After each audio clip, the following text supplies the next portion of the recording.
저는 자영업을 하고 있는 40대 남성입니다. 그리고 제게는 눈에 넣어도 아프지 않을 자식들과 사랑하는 아내가 있죠. 가족들은 제가 열심히 살아야만 하는 이유이고 제 인생의 목표가 아닐까 싶습니다. 이런 제가 한때는 혼자였다는 게 믿어지시나요? 지금 생각해보면 하루라도 가족들과 떨어져 지내는 게 도저히 상상이 되지 않지만 안타깝게도 제가 그런 가족들과 멀어지고 헤어져야 했던 시절이 있었네요. 다시 한번 생각해도 안타까운 일이고 그래서 더욱 저희의 재결합이 기쁘기만 합니다. 그럼 오늘 제가 저희 가족의 사연을 한번 보내보도록 할게요. 사실 저는 결혼을 2번 한 사람입니다. 20대 시절 이른 첫 번째 결혼에 실패를 하고 그 후 한참 동안 방황을 했었네요. 첫 번째 결혼 생활이 좋게 끝나지 않고 그 일이 큰 상처로 남은 탓에 다시는 결혼 같은 건 하지 않겠다고 생각했었지만 사람 일이 마음처럼 되는 건 아닌지 저는 2번이나 결혼을 하게 되었습니다. 제가 다시는 결혼을 하고 싶지 않다고 생각했을 정도로 저의 첫 결혼 생활은 악몽이나 다름없었습니다. 연애할 때만 해도 너무 좋아서 남들보다 일찍 결혼을 했는데 저희가 어려서 그런지 일찍 시작한 결혼이 잘못이었던지 저희의 결혼 생활은 무엇 하나 쉬운 것이 없었습니다. 결혼 전에만 해도 서로 이해하고 아껴준다고 생각했던 두 사람이 부부가 되고부터는 서로 누가 잘났니 못났니 하며 싸우기 바빴던 것 같습니다. 저도 같이 싸운 게 맞으니 잘한 건 없지만 전처는 참 사람을 피곤하게 하는 사람이었습니다. 내가 아무리 열심히 한다고 해도 도통 만족이란 걸 모르고 늘 남들과 저를 비교하고 무시하곤 했었으니까요. 당시 저는 평범한 중소기업 회사원이었고 어린 나이에 남들보다 열심히 사는 사람이었습니다. 나름 안정적이고 성실한 삶을 영위하며 제 스스로도 제가 못난 사람이라고 생각하진 않았었죠. 하지만 결혼 전부터 호텔 결혼식이니 유럽 신혼여행이니 많은 것을 바라던 전처는 결혼 이후에는 하나하나 주변 사람들과 저희 사정을 비교하며 저를 초라하고 모자란 사람처럼 만들곤 했습니다. 누구 집에서는 이번에 차를 바꿨다더라. 누구 집은 이번에 새 집으로 이사를 간다더라. 누구는 또 와이프에게 명품 가방을 사줬다더라 하며 하나부터 10까지 저를 남들과 비교하곤 했었습니다. 사람들 사정이야 저마다 다 다른 것이고 그 속은 모르는 일인데도 전처는 남들보다 못하면 안 된다며 평범한 저희의 처지를 늘 비관하곤 했었어요. 그래도 집이 있고 차 있고 그 정도면 우리 형편도 나쁘지 않은 것 같은데도 전처는 우리가 남들에 비해 모자라고 제가 가장으로서 형편이 없다 생각하곤 했습니다. 그런 전처에게서 인격 모독과 다름없는 말들을 들으면서도 그때는 저도 내가 모자라다 생각하고 더 열심히 살려고만 했었죠. 하지만 월급쟁이 벌이야 거기서 거기인 만큼 제가 다른 일을 하지 않고서는 전처가 바라는 만큼 상황이 좋아질 리가 없었습니다. 퇴근하고 대리운전이라도 뛰어야 하는 건지 매달 비슷한 벌이에 불평하는 전처를 보며 저도 속이 타들어갔네요. 그러다 전처가 임신을 하게 되면서는 상황이 더욱 힘들어지게 되었습니다. 아이 밑으로 들어가는 돈이 많다는 건 알고 있었지만 전처는 그보다 욕심이 많은 사람이었어요. 가뜩이나 임신하자마자 일을 그만둔 전처 때문에 외벌이로 생활이 더 빠듯해졌는데 그 와중에도 돈 쓸 궁리만 하고 있더군요. 허영이 심하고 보여주기를 좋아하던 전처는 아이를 낳기 전부터 태교 여행이며 만삭 화보 촬영이며 심지어는 외국 사람들이 한다는 베이비 샤워인지 뭔지까지 열어달라며 하루에 수십만 원 하는 호텔을 긁고 친구들과 파티를 즐기다가 오기도 했습니다.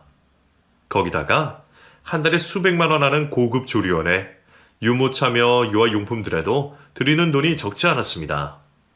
전처는 남들에게 무시를 당한다며 아이의 옷가지며 물품들을 전부 고급으로만 사고 싶어 했어요. 저는 그런 전처의 바람을 들어주려다 허리가 나갈 것 같았습니다.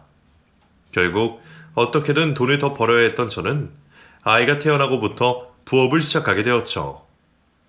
우연히 친구의 소개로 가게를 하나 넘겨받게 되었는데 안주 몇 가지를 파는 맥주집이었어요. 저녁 장사가 주력이다 보니 초저녁에는 아르바이트생을 쓰고 저녁에는 제가 직접 가게를 보면서 그렇게 투잡을 시작하게 되었습니다. 어차피 가게도 별로 크지 않고 주방 이모가 따로 계시니 저는 서빙이나 카운터만 보면 될 줄 알고 가볍게 시작한 일이었는데 자영업이라는 게 제 생각처럼 쉬운 일이 아니었습니다. 장사는 처음이라 그런지 매상 걱정도 적지 않았고 애초에 회사 다니면서 가게를 운영한다는 게 몸이 축나는 일이었어요. 일하고 퇴근하자마자 가게로 달려가서 쉴 틈 없이 가게를 보다가 자정이 넘어서야 가게를 정리하고 집으로 들어가면 벌써 새벽 3시가 다 되어가곤 했습니다. 그럼 겨우 4시간 정도를 자고 아침에 일어나 다시 출근하는 생활을 반복하며 바쁜 일상을 보낼 수밖에 없었습니다. 너무 바쁘고 정신없어서 다른 고민을 할 겨를도 없었지만 가끔씩 이렇게 치열하게 살아야 사라지는 건지 인생이 참 덧없다는 생각이 들기도 했습니다. 하지만 그때도 저는 가족을 위해 그렇게 살아갈 수밖에 없었어요. 내가 그만큼 열심히 한다면 전처도 저를 이해하고 자랑스러워할 줄 알았습니다. 잠도 못 자고 제대로 먹지도 못해서 몇 킬로씩 몸무게가 빠지도록 열심히 살면 저를 인정해 줄 거라 생각했죠. 하지만 전처는 제 고생보다 제가 벌어오는 돈이 더 중요했는지 그렇게 아등바등하는 걸 별것 아닌 일로 치부하더군요. 처음에는 돈을 못 벌어온다며 타박을 하더니 이제는 돈 벌겠다고 하루 종일 밖에만 있는다며 야단이었습니다. 당신 정말 너무한 거 아니야? 대체 내가 언제까지 독박 육아를 해야 하는 거야? 애는 나 혼자 낳았어? 당신 아빠 아니야?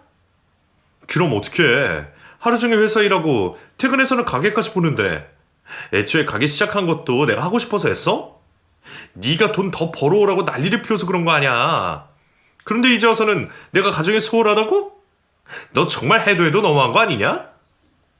왜 화를 내고 난리야? 지금 어디 해보자는 거야? 평소에는 조용하고 화도 낼 줄 모르던 저도 그때는 정말 더 이상 참을 수가 없었습니다. 내가 아무리 열심히 해도 이 여자는 만족하는 법이 없구나.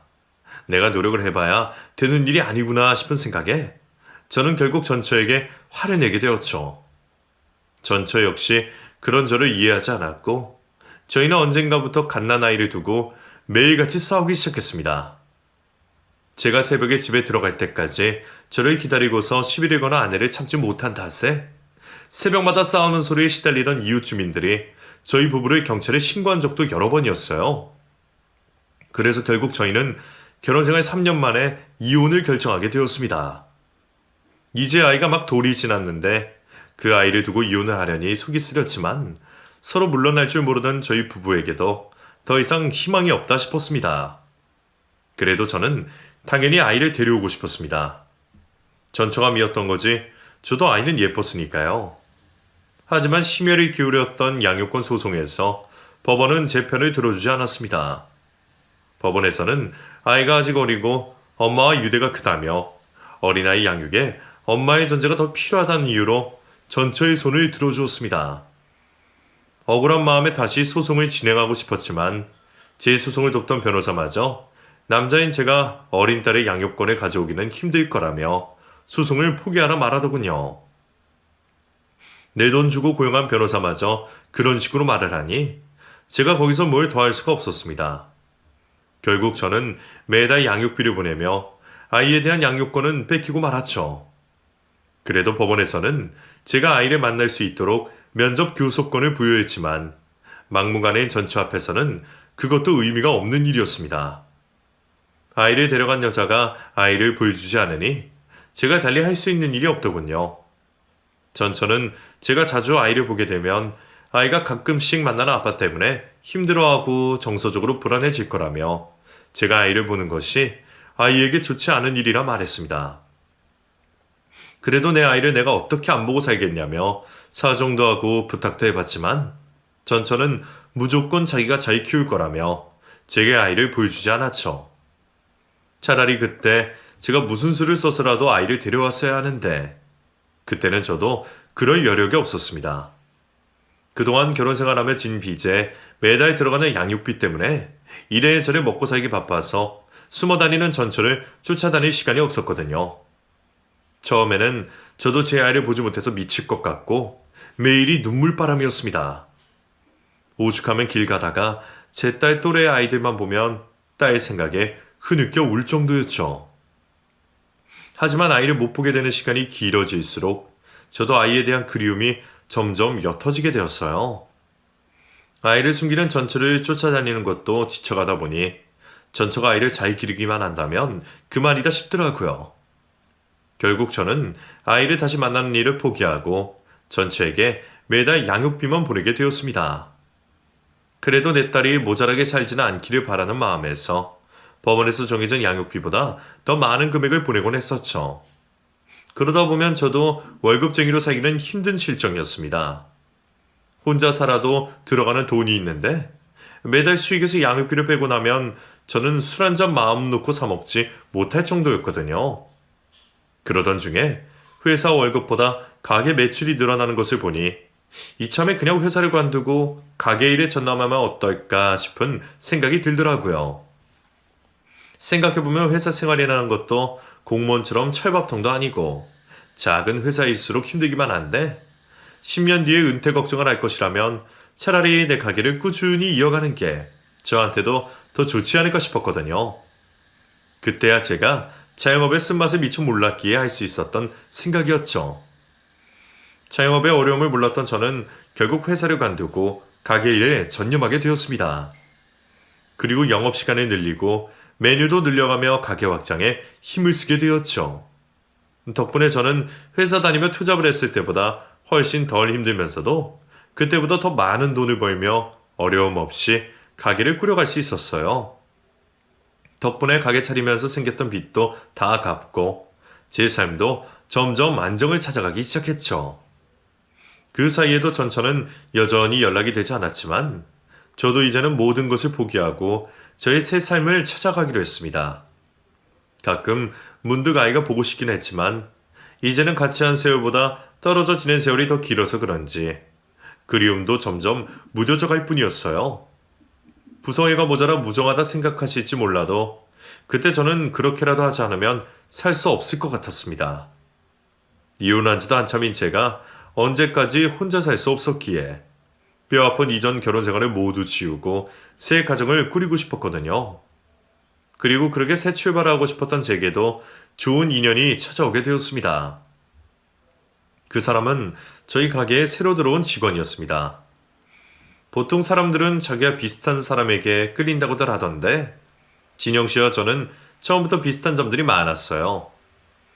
진영 씨는 30 중반의 나이로 제 또래였고 저처럼 이혼의 아픔을 가졌던 사람이었습니다. 결혼을 하고 경력이 단절되었었는지 이혼 후에는 직장을 구하지 못해 고생을 꽤 했다 하더라고요. 그래서 제대로 된 회사를 들어가지 못하고 이런저런 아르바이트를 구하다가 제가 직원을 구하는 것을 보고 지원을 했다고 했습니다. 나이든 직원을 구하는 곳이 흔하지 않았기에 저희 가게에서 일을 하는 게 절실하다 말했죠. 처음 본 사이에 그런 어려운 사정을 솔직하게 말하는 것도 쉬운 일은 아닐 텐데 자기의 속사정을 담담하고 솔직하게 말하는 진영 씨가 참 대단해 보였습니다. 저 역시도 비슷한 아픔을 겪었지만 저는 몇 년 동안 남들에게 제 사정을 쉽게 말하지 못했거든요. 지금도 주변 사람들은 제가 이혼을 했다는 것만 알지 결혼 생활 동안 무슨 일들이 있었고 제가 아이 양육권을 뺏기고 딸을 못 보고 산 지 한참 되었다는 건 잘 알지 못했습니다. 제가 자존감이 낮아서 그런지 이혼이 제 탓이라 생각해서 그러는지 괜히 철없이 일찍 결혼해서 헛고생을 했다는 얘기를 듣고 싶지 않았거든요.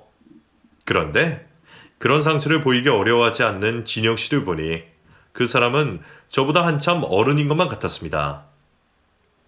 저는 아직도 그때 그 시절의 상처에 머물러 있는 것 같은데 진영 씨는 저와 똑같이 이혼의 아픔을 겪었지만 그 아픔을 딛고 다시 성장해보려 노력하고 있는 사람이었으니까요.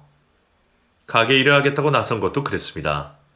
나름 회사에서 직급까지 달하던 사람이었는데 그런 사람이 그 나이에 호프집 직원을 한다 그러면 주변에서 비웃을 게 뻔하잖아요.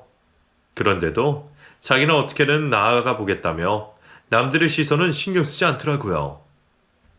참 배울 것이 많고 본받을 만한 사람이라 생각되었습니다. 나이로는 제가 몇 살 더 많았지만 저보다 훨씬 어른스럽고 나은 사람이라 생각했죠. 그런 마음가짐 때문인지 일도 잘했고요. 센스가 좋아서 가르쳐주지 않은 일도 곧 잘하고 아르바이트생과 달리 더 적극적으로 손님 응대를 하고 굳은 일도 마다하지 않는 덕분에 저는 이전보다 훨씬 삶이 편해졌습니다. 덕분에 매출도 많이 올랐고 저는 점점 더 진영 씨에게 마음이 갈 수밖에 없었죠. 그렇게 둘이서 하루 종일 가게에 붙어 있다 보니 남녀 간에 마음이 안 생길 수 없었습니다. 게다가 비슷한 또래였고 같은 아픔이 있기에 더욱 끌릴 수밖에 없었죠. 저도 진영 씨에게 조금씩 마음을 열며 저희는 서로를 알아갔습니다. 제 사정을 듣게 된 진영 씨는 누구보다 제 일을 안타까워하며 저를 다독여 주었어요. 가까운 사람들에게도 받지 못했던 위로를 진영 씨에게서 처음 받았던 것 같네요. 그럴수록 저는 마음이 깊어질 수밖에 없었고 그렇게 저희는 어느새 연인이 되었습니다. 이혼을 한 뒤로 거의 10년 가까이 혼자였던 제게 그 연애는 특별할 수밖에 없었습니다. 둘 다 아픔을 겪었기에 서로 신중할 수밖에 없었죠. 그리고 저희는 1년의 연애 끝에 어렵게 재혼을 결정하게 되었습니다. 또다시 상처받기 싫어 신중하려 생각했지만 끌리는 마음을 도저히 주체할 수가 없었어요.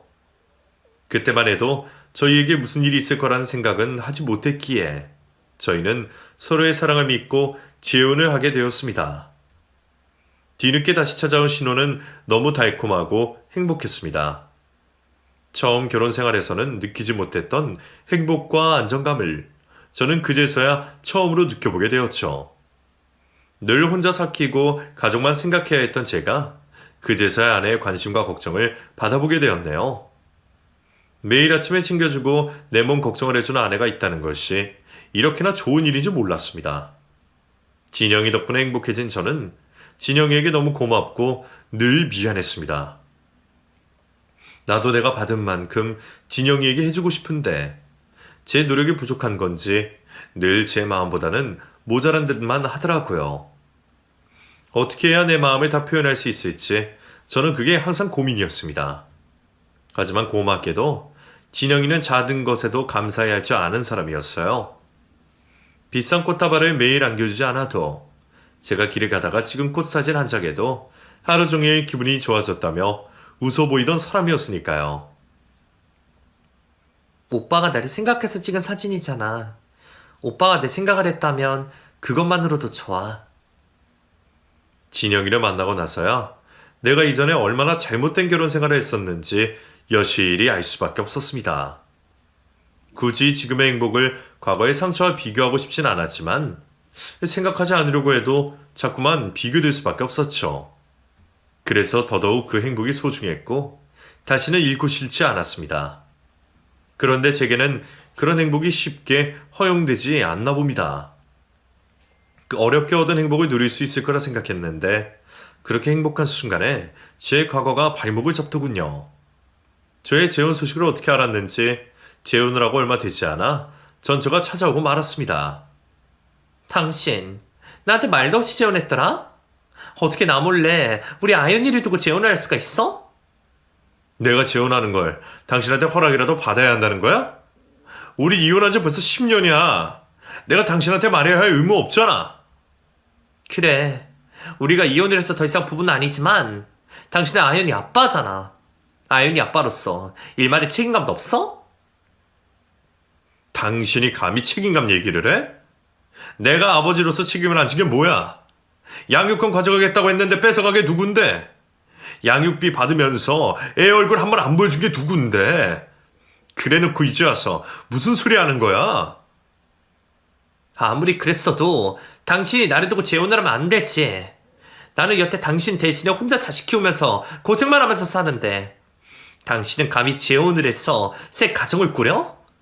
내가 당신 행복해지게 놔둘 것 같아?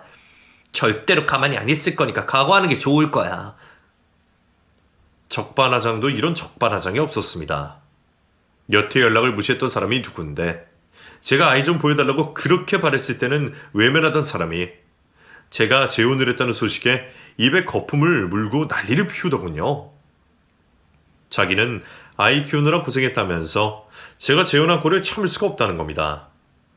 나야말로 누구 때문에 내 인생을 망쳤는데 이제 와서 그런 억지를 피우는 전처가 기가 막혔지만 그래봤자 그 여자가 무슨 짓을 벌이겠냐 싶었던 저는 잘못한 게 없으니 떳떳한 입장이었습니다. 그런데 이 여자가 제 생각보다 더 지독하고 악독한 여자였습니다. 자기도 제게 꼬투리를 잡을 수 없다는 걸 알아서 그런지 자기는 뒤로 숨어 아이를 앞세워서 저희 부부를 괴롭히기 시작하더라고요. 여태 한 번도 보여주지 않았던 딸이 제가 보고 싶다고 했다면서 자기 대신 아이를 좀 봐달라며 저희 부부가 쉬는 날마다 딸아이를 집으로 보내기 시작했습니다. 당신, 저번에 애 얼굴 한 번 안 보여줬으면서 무슨 소리 하냐고 그랬지? 그럼 앞으로 매번 애 보낼 테니까 당신이 어디 한번 잘 돌봐봐. 아연이도 이제 자기 아빠랑 시간을 좀 보내고 싶다 그러네? 딸을 보내준다니 이전까지는 그토록 바라던 일이었지만 그때는 정말 피할 수 있으면 피하고 싶을 정도로 난감한 일이었습니다.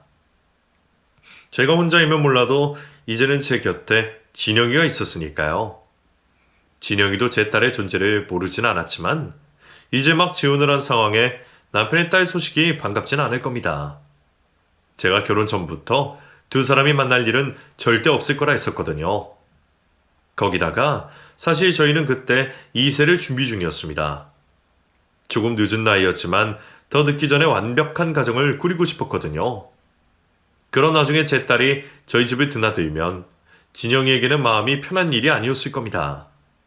하지만 제 입장에서는 저를 보러 오겠다는 딸을 오지 말라고 할 수도 없는 일이었어요. 이도 저도 못하고 걱정하는 제게 아내는 선뜻 딸을 데려오라 말해주었습니다. 어쩌겠어. 딸이 아빠를 보고 싶다고 하는데. 전처는 미워도 딸은 봐야지. 오빠도 딸 많이 보고 싶어 했잖아. 그래봤자 일주일에 한두 번인데 뭐 얼마나 힘들겠어. 진영이에게는 미안했지만 솔직히 그 말이 고마웠고 덕분에 저도 한시름 놓을 수 있었습니다.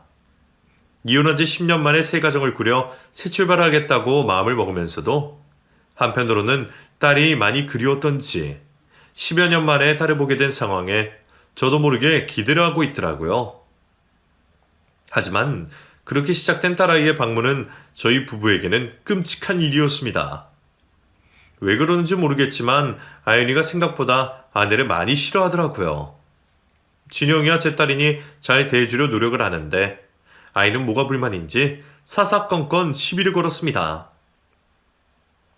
아줌마, 나 김치 안 먹는데 김치볶음밥을 해주면 어떡해요? 그럼 미리 말을 하지. 아까 물어봤을 때는 말 없었잖아. 아줌마야말로 내가 오기 전에 미리 알고 있었어야 하는 거 아니에요? 지금 나 남의 딸이라고 무시하는 거예요? 아연아, 너 아줌마한테 왜 그래?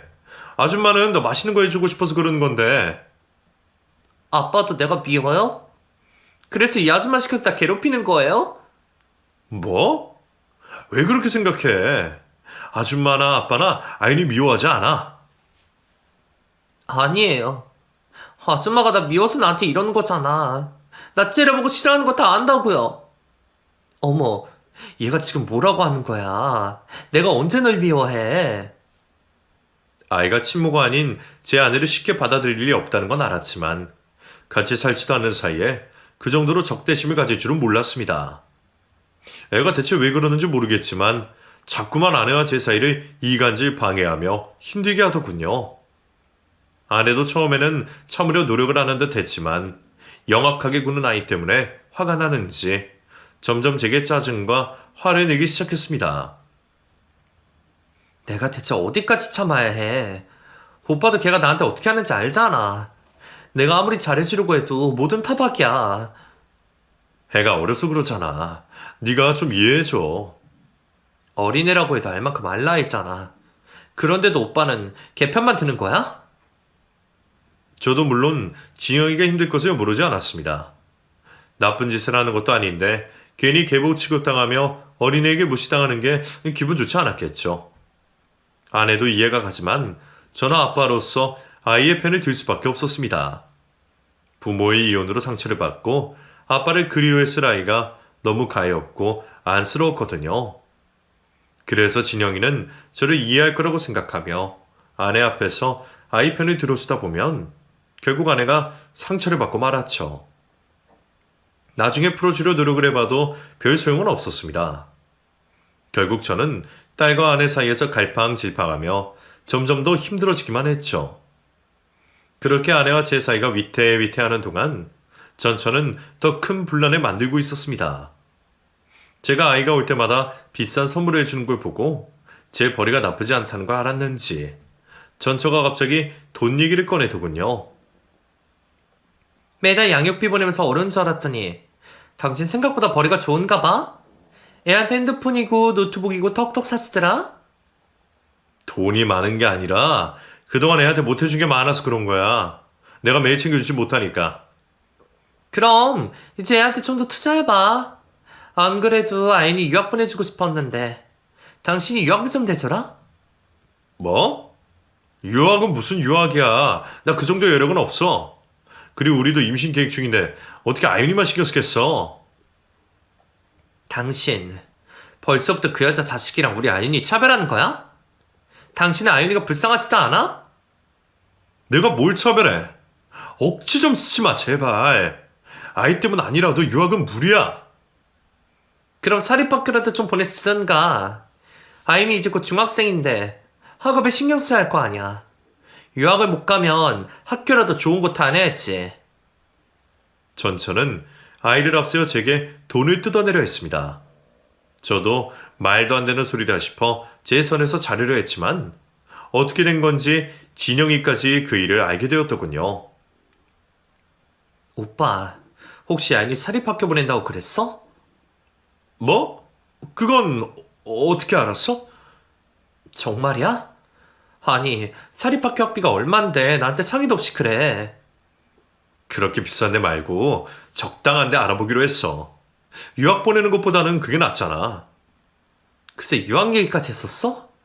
오빠, 오빠한테 딸이 소중한 거 알지만 우리 아이 생각도 해야지. 아이 생기면 들어가는 돈이 얼만데 아윤이한테 그 큰 돈을 써. 하루빨리 아이 갖자고 그러더니 내가 임신하기도 전에 벌써 우리 애가 뒷전이야? 그런 거 아니라니까. 왜 그래 정말. 그렇다고 아연이 모른 척 할 수는 없잖아. 저도 그럴 생각은 아니었지만 아연이 얘기가 나오니 저도 모르게 예민해졌는지 전에 없이 아내에게 화를 내고 말았습니다. 가뜩이나 제 딸 문제로 스트레스를 받고 있던 아내는 그런 제게 크게 실망을 하며 상처를 받은 듯 했죠. 그 후로는 아이 문제로 싸우는 일들이 더 잦아지기 시작했습니다. 그러다 결국 이혼 얘기까지 나오며 크게 싸우게 되었죠. 돈이 문제면 내가 더 벌면 되잖아. 너는 내 딸한테 드리는 돈이 그렇게 아깝냐? 그게 문제가 아니잖아. 돈이 문제가 아니라 오빠 태도가 문제야. 딸이랑 연락하고부터 이제는 내가 그 집 식구들보다 뒷전이잖아. 진영이는 제가 딸 걱정에 자신은 뒷전이라며 서운함이 폭발한 듯 했습니다. 저는 분명 누구보다 진영이를 사랑한다 생각했는데 뒤늦게 딸까지 챙기려다 보니 제가 표현을 못했던 모양입니다. 제가 자꾸 아이 편만 들고 하는 것도 속으로 점점 쌓아둔 듯 했죠. 그렇게 서로 오해만 쌓이고 감정의 골이 깊어지다 보니 자연스럽게 가게에도 소홀해지고 가게 매출은 뚝뚝 떨어지게 되었습니다. 그러다가 기어이 코로나가 터졌고 영업 제한에 당한 저희 가게는 망하기 일보 직전이 되었죠. 겨우 몇 달 만에 가게 사정은 점점 안 좋아졌습니다. 하필이면 직전에 무리하게 가게 확장을 한 탓에 가게 리모델링에 들은 돈만 수천만 원이었어요. 분명 앞으로도 계속 잘 될 거라며 투자를 했던 것인데 이제는 모든 것이 물거품이 되고 말았습니다. 결국 저는 빚까지 지며 가게 문을 닫게 되었고 사정이 어려워진 상황에 더 이상 마음의 여유가 없었습니다. 그 와중에 전처는 돈 타령을 하고 아내는 어려워진 사정에 예민해지고 저는 괜한 자격지심에 잘못 없는 아내에게 왜 내 사정을 몰라주냐며 투정을 부렸습니다. 결국 마음까지 멀어졌던 저희 부부는 끝내 이혼을 결정하게 되었죠. 어렵게 재혼을 결정했던 게 엊그제였는데 결혼 생활이 2년이 안 되어 이혼을 하게 되었다는 게 너무 비통했습니다. 누구 탓이라도 하고 싶었지만 그렇다고 어린 딸에게 책임을 돌릴 수도 없었던 저는 결국 제 탓을 할 수밖에 없었죠. 저는 가게가 망하며 얼마 안 남은 재산을 아내에게 주고 아내를 떠났습니다. 그 후 가게를 다시 꾸릴 수 없던 저는 배달 일을 하며 지내게 되었습니다. 방 한 칸 구할 여력도 없어서 배달 사무실 한켠에서 먹고 지내며 밤낮 없이 일만 하고 지냈죠. 차라리 그렇게 바쁘게 지내는 것이 제가 조금이나마 고통을 지울 수 있는 길이었습니다. 아이 엄마는 제가 빈털터리가 되어 결국 아내와 갈라섰다는 것을 알고는 속이 후련해졌는지 또다시 저와 연락을 끊었습니다. 그러게. 당신 혼자 잘 먹고 잘 살 순 없지? 당신 인생 끝발은 그게 전부인 거야. 아이니는 내가 잘 키울 테니까 앞으로도 걱정하지 말고 돈이나 잘 보내. 괜히 사정 어렵다고 양육비 밀릴 생각하지 말고. 2번이나 이혼한 마당에 당신한테 남은 건 이제 당신 딸밖에 없는 거 알지? 말년에 자식한테도 외면받기 싫으면 딸이나 잘 챙겨. 내가 누구 때문에 이 지경이 됐는데 전처는 제게 그런 소리나 하고 있었습니다. 하지만 그 여자의 말이 틀린 건 없었네요. 그러게 내 재수는 거기까지인 건지 저는 더 이상 행복을 바라면 안 되는 사람이었나 봅니다. 그래서 저는 앞으로 다시는 헛된 기대를 하지 않겠다고 생각하며 열심히 매일을 살아갈 뿐이었습니다. 결혼 생활도 망하고 가게도 망해서 다 포기하고 싶은 심정이었지만 양육비를 보내야 하는 딸 때문에 제 스스로 인생을 포기할 수도 없는 노릇이었습니다. 그렇게 반년 동안 저는 매일 배달만 하며 지냈습니다. 그러던 어느 날 절대 가고 싶지 않은 곳에서 배달이 들어왔어요. 처음에는 어딘지도 모르고 콜을 받았는데 어딘가 익숙한 느낌에 떠올려 보니 그 집이 다름 아닌 진영이의 집이었습니다. 헤어지고도 괜히 미련이 남았던 제가 진영이가 이사간 집의 주소를 알고 있었거든요. 찾아가 본 적은 없어서 익숙하지 않았는데 알아차리고서 콜을 취소하려 하기에는 많이 늦은 상황이었습니다. 그렇다고 제가 이런 모습으로 아내를 만나고 싶진 않았는데 말이죠. 결국 마지못해 아내의 집으로 가게 된 저는 제 정체를 들키지 않기 위해 헬멧으로 얼굴을 푹 가린 채로 진영이가 사는 집 초인종을 누를 수밖에 없었습니다. 배달이요. 혹시나 내 목소리 알아볼까 싶어서 나름 목소리 변조까지 하고 말이죠. 반년 만에 진영이와 마주할 상황에 놓인 제가 잔뜩 긴장한 채로 서 있는데 안에서는 진영이가 아니라 전혀 예상 밖의 인물이 나왔습니다. 다름 아닌 제 딸 아윤이었죠. 아빠, 정말 아빠 맞아요? 아윤아, 어떻게 네가 여기 있어? 아윤아, 아빠 왔니? 아닙니다. 사람 잘못 보셨습니다. 저 배달원이에요. 오빠, 괜히 애쓰지 마. 오빠인 거 알고 부른 거니까. 저는 어떻게든 저를 숨겨보려 노력했는데 알고 보니 진영이가 제가 배달 일을 하고 있는 걸 알고 일부러 저를 불렀더라고요. 오빠만 신경 쓰고 있는 줄 알았어? 나도 오빠가 어디서 뭘 하고 있는 줄 알아야지. 근데 어떻게 둘이 같이 있어? 아윤아, 너 왜 여기 있니? 진영이가 부끄러운 제 사정을 알고 있었다는 것이 창피하여 당황스러운 와중에 전혀 같이 있을 이유가 없는 저의 전처와 제 딸이 같이 있다는 것이 더욱 놀라운 일이었습니다. 안면이 있는 사이니까 그럴 수도 있다고 하기에는 두 사람 사이가 좋지 않았던 게 사실이었으니까요. 궁금한 제가 어리둥절하며 자초지종을 묻자 저를 집으로 들인 진영이가 아이를 방에 들여보내고서는 제게 그간의 사정을 얘기해 주었습니다. 사실 아윤이 얼마 전부터 나랑 지내고 있어. 그게 무슨 말이야? 집에 놔두고 왜? 듣겠다. 흥분하지 말고 내 말 좀 들어봐. 내 번호를 알고 있었던 아윤이가 나한테 연락을 했었어. 아윤이가 엄마랑 다퉜는데 애 엄마가 애한테 더 키울 생각 없으니까 아빠한테 가라면서 쫓아냈대. 그래서 갈 곳이 없는데 아빠는 연락도 안 되고 도와달라고 하더라고. 우선 갈 곳이 없다길래 내가 데리고 있으면서 당신한테 연락을 해보려고 했는데 당신이 번호도 바꿔버리고 잠적한 탓에 연락을 하기 쉽지 않더라고. 근데 마침 당신이 동네에서 배달 일하면서 돌아다니는 걸 듣고서 배달을 시킨 거야. 알고 보니 아이 엄마라는 여자가 아이와 다투었다는 이유로 무책임하게 아이를 집에서 내쫓았답니다. 심지어 아이와 아이 엄마가 다툰 이유도 아이 엄마 때문이었죠. 나중에 아이니 얘기를 들어보니 그 여자 자기는 이혼하고 쭉 혼자 지냈다는 말과 다르게 매번 남자를 바꿔가며 연애하게 바빴다네요. 그러면서 아이는 방치하고 길렀으면서 제 앞에서는 딸을 끔찍이 생각하는 척하면서 돈만 뜯어갔던 겁니다. 그 일로 딸이 화를 내니 자기에게 대들고 반항한다며 나가라 했던 거죠. 게다가 저 아내 사이를 이간질 시켰던 것도 전부 그 여자 짓이었더라고요.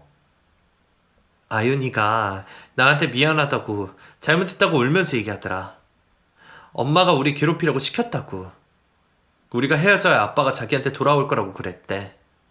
애는 엄마가 시키니까 시키는 대로 했을 뿐이고 그 얘기를 듣고 얼마나 황당하던지. 정말 친모 맞나 싶더라고. 그렇다고 어떻게 당신이 아윤이를 데리고 있었어? 쉬운 결정은 아니었을 텐데. 그렇다고 갈 걸 없다는 애를 그냥 냅둬? 우리가 아윤이 일로 이혼하긴 했지만 나도 애가 미웠던 건 아니야. 오히려 오빠한테 실망했던 거지. 나는 오빠가 나한테 애정이 없다고 생각했었거든. 저는 그동안 진영이가 내 딸을 인정하지 못해서 내게 섭섭해하는 줄 알았는데 그게 아니라 진영이는 제가 딸과 전처에게 관심이 두는 만큼 자기를 생각해주지 않았다고 생각했던 겁니다. 그래서 아이가 미운 게 아니라 제게 섭섭했던 거라 하더군요. 그런 와중에 저는 하던 일이 망했다고 괜한 자격지심에 아내를 더 힘들게 했었고요. 40 다 된 놈이 못나게 구는 걸 보며 차라리 지금이라도 정리하는 게 모두를 위한 선택일 거라 생각했답니다. 그 말을 들으니 그제서야 모든 것이 저의 어리석인 실수였다는 걸 인정할 수밖에 없었고 그런 저는 미안하고 죄스러운 마음에 목 놓아 통곡할 수밖에 없었습니다. 미안해 진영아. 내가 정말 못난 놈이야. 어떤 상황에서도 너를 섭섭하게 했으면 안 되는 건데 내가 정말 잘못했어. 나는 돈이니 오빠 딸이니 그런 게 문제가 아니었어. 그냥 나한테 솔직했으면 했어. 근데 오빠는 힘들 때마다 자꾸 피하고 도망치기만 하려고 했잖아. 돈이야 있다가도 없고 없다가도 있는 건데. 나는 지금도 오빠 사정은 아무것도 상관없어.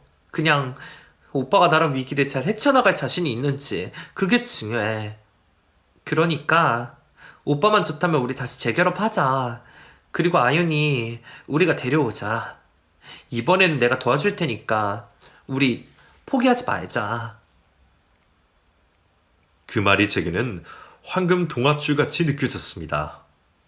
생각해보면 제가 참 어리석고 이기적이었습니다. 아내에게 잘난 모습만 보여주고 싶어서 내 힘든 속사정을 솔직하게 말도 안 하고 돈이 없다고 상황이 안 좋다고 아내에게 못난 모습만 보였네요. 딸과 아내 사이에서 갈팡질팡하기만 했죠. 차라리 솔직하게 내 나약한 부분들을 드러내고 도움을 구했으면 더 나았을 텐데 말이죠. 아내 역시 저의 그런 모습에 실망을 했고 이혼을 선택할 수밖에 없었답니다.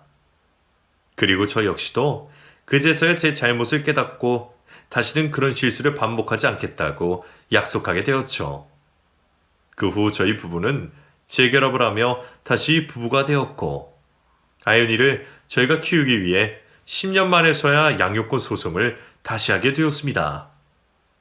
그리고 이번에는 아이의 증언까지 힘입어 드디어 제가 제 딸을 데려올 수 있게 되었습니다.